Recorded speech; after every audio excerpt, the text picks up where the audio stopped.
Alors, on va donc étudier le principe de la peinture dynamique dans Illustrator. Le principe de la peinture dynamique, c'est qu'on va pouvoir coloriser facilement des dessins dans Illustrator. Alors, on verra plus tard que dans Photoshop, pour coloriser, c'est beaucoup mieux. J'ai cru comprendre qu'il y en a qui pensaient que les bandes dessinées, c'était fait dans Illustrator, la colorisation. Absolument pas. C'est fait dans Photoshop.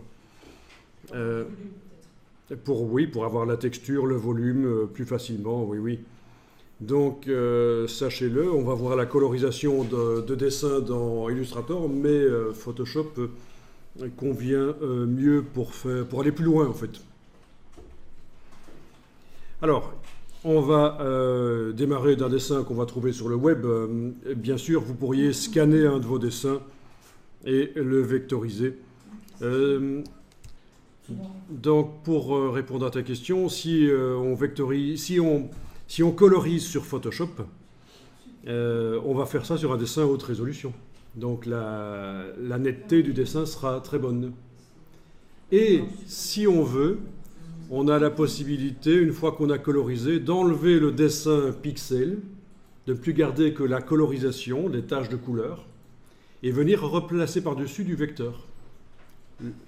Le vecteur original éventuellement. Si on démarre dans Photoshop, si on colorise un dessin qui est à l'origine sous forme vectorielle, il y a possibilité de finalement l'enlever et que ce soit remplacé par le dessin vectoriel.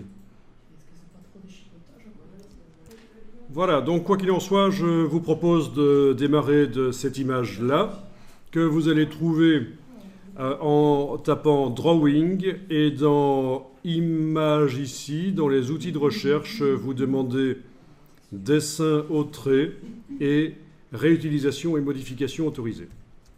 Donc une fois que vous avez fait ça, vous obtenez ça et vous affichez l'image et vous enregistrez.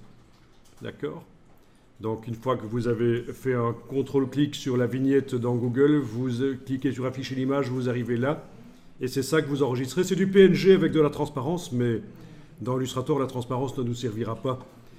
Donc je répète, Drawing, dessin au trait, réutilisation et modification autorisée. C'est un truc qui vient de Wikipédia, donc c'est forcément du domaine public. C'est super.